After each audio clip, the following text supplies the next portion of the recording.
উনি মুখের সামনে তুলে ধরে বললেন, আলা তাকুলুন, খা।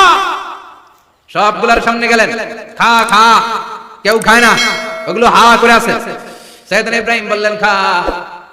কেউ কথা কয় না। উনি বললেন, খাবি না কেন? তাইলে কথা কও।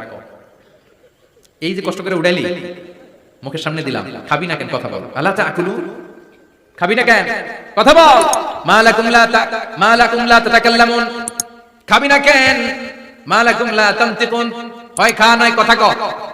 বলতেই লাগলেন, খা খা। প্রত্যেকটা মূর্তির সামনে গেলেন, খা। ওগুলো করে আছে হা, কোনো কথা কয় না। কয় কেন খাবি না? তাহলে কথা কও।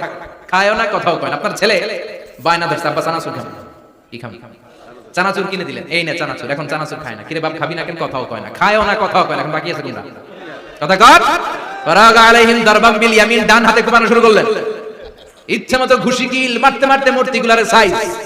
ফারাগা আলাইহিম দারবাম বিল ইয়ামিন, এক একটা নবীর হাতে জান্নাতি শক্তি দিয়েছে কে?